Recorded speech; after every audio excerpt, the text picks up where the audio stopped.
Bonjour chers téléspectateurs, bonjour chers amis de la FUA TV, bonjour chers Africains, bonjour chers jeunes. Je voudrais avant de commencer partager ma pensée du jour avec chacun de vous. Vous savez que les abeilles travaillent en équipe, les chimpanzés aussi, les lions chassent en équipe, les hyènes aussi, même les fourmis travaillent ensemble en bonne intelligence. Les dauphins travaillent en équipe. Les buffles se défendent toujours ensemble, en rang serré face à l'ennemi. Les termites construisent ensemble les termitières, etc. Mais en Afrique, nous les jeunes demandeurs d'emploi, nous brillons avec le désir de réussir seuls et nous finissons toujours par échouer. Nous souffrons d'un déficit de co-création, d'action collective. C'est notre problème actuel. Par exemple, comme de jeunes s'associent dans notre pays pour créer des cabinets de soins de santé, des soins d'études en architecture, en ingénierie, en sociologie, en droit, etc. Comme de jeunes enseignants, chercheurs ou d'intellectuels se mettent ensemble pour écrire un livre ou ne serait-ce qu'un article, etc. Nous avons des égos subdimensionnés. Chacun pense qu'il est plus important que l'autre, ou qu'il se suffit à lui seul ou à lui-même. Chez d'autres, c'est simplement la mesquinerie, la jalousie ou la fierté mal placée qui nous empêche de minimiser ce qui nous divise pour maximiser ce qui nous unit. Au final, on se nuit collectivement. On s'auto-détruit par notre incapacité à nous élever au-dessus de nos propres personnes pour travailler en équipe et faire partie de quelque chose de plus grand, de plus noble, de plus solide et de plus durable. Sachez tout simplement que se réunir est un début, rester ensemble est un progrès, travailler ensemble est la réussite. Je voudrais par ces mots dégamer. Dégamer. Encore venir pour dégamer aujourd'hui. Je suis fâché. J'ai le cœur serré. Chers jeunes Africains, chers jeunes du monde entier, je me demande pourquoi nous pourrions prendre des engagements et nous ne pouvons pas les respecter. J'ai vécu une situation très horrible le lundi matin à la première heure.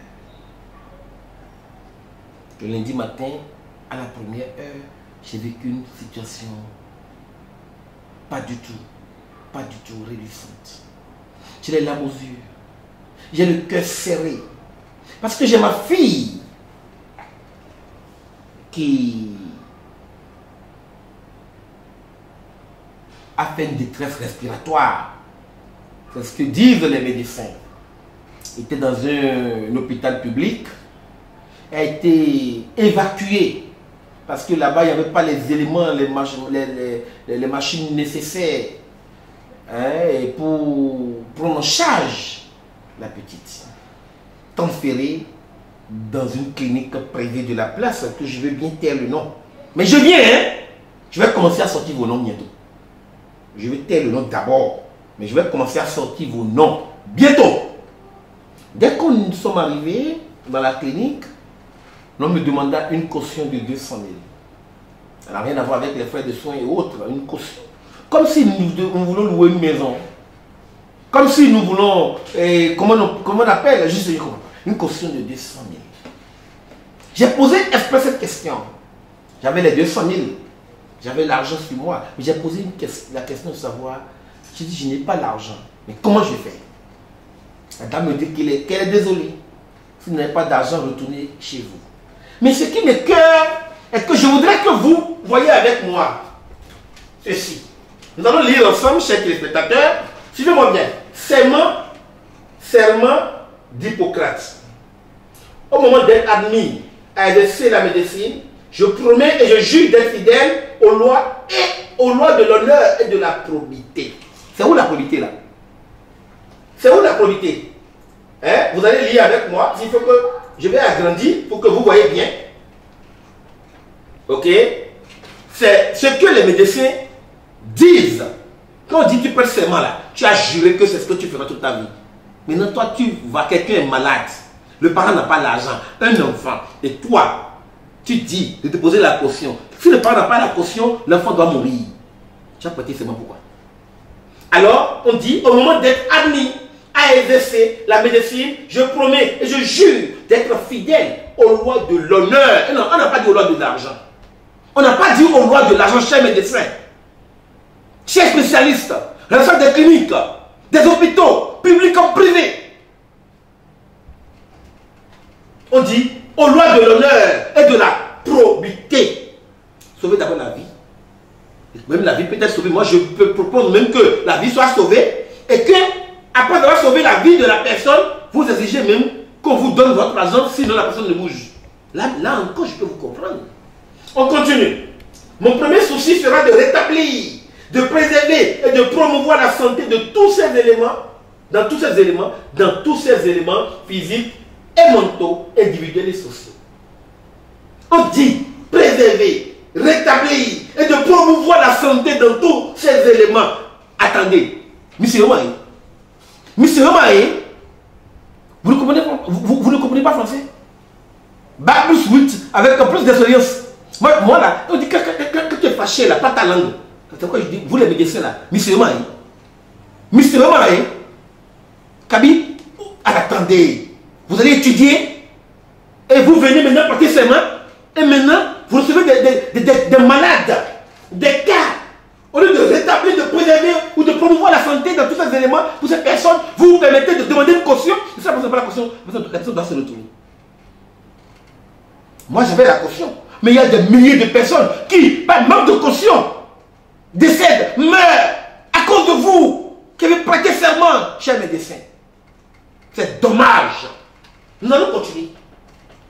On dit, je respecterai toutes les personnes, leur autonomie et leur volonté, sans aucune discrimination, selon leur état ou leur conviction. J'interviendrai pour les protéger si elles sont affaiblies, vulnérables ou menacées par leur intégrité ou leur dignité. Même sous la contrainte, je ne ferai pas usage de mes connaissances contre les lois de l'humanité. J'informerai les patients des décisions envisagées, de leurs raisons et de leurs conséquences. Je ne tromperai jamais leur confiance et n'exploiterai pas le pouvoir hérité des circonstances pour forcer les consciences. Je donnerai mes soins à l'indigent et à quiconque me les demandera. Je ne me laisserai pas influencer par la soif du gain ou la recherche de la gloire. Mais c'est ce qui a été dit. Mais vous faites quoi? Je dépose ma caution de 200 000. Le soir, je dois encore compléter parce que voilà. On fait faire à l'enfant tous les examens possibles. S'il y a un scanner, là, on doit faire le scanner. S'il y a tout ce qu'on peut faire pour que mon agent termine et qu'on me demande encore. Aïe! Vous avez quel problème? Mais c'est clair dedans ici, là. C'est clair votre serment que vous prêtez. Ou bien c'est pas ce que vous avez prêté comme serment. Dites-moi non. Vous laissez déjà mourir cadeau parce qu'il n'a pas l'argent. Oh, est-ce que c'est ce que tu as dit pour aller faire la médecine? Comment? Tu dis encore. Je continue. Admis dans l'intimité des personnes, je tairai les secrets qui me seront confiés. Reçus à l'intérieur des maisons, je respecterai les secrets des foyers et ma conduite ne servira pas à corrompre les mœurs. Je ferai tout pour soulager les souffrances. Mais cet enfant qui était malade venu dans cette clinique ce jour, souffrant, qu'est-ce que vous avez fait pour soulager sa souffrance? Vous l'avez refoulé dehors. J'ai même dit, est-ce qu'il peut déposer un chèque? Est-ce qu'il peut payer par chèque? Vous allez retirer l'argent après. Parce que je n'ai pas l'espèce. Il était déjà 3 h du matin à 4 h. Je vais trouver banque ouverte où? Si je n'avais pas de liquide dans ma poche, l'enfant décédait ce jour-là. Parce que c'est une détresse respiratoire. Où l'enfant ne pouvait même pas respirer sans oxygène. La bouteille d'oxygène était finie. Ce jour-là dans la clinique. Il a fallu que Samu aille chercher une bouteille pour revenir nous sauver. Mais vous, à cause de l'argent, de votre caution, de ce que vous avez, votre gain facile, vous le faisiez prendre l'enfant.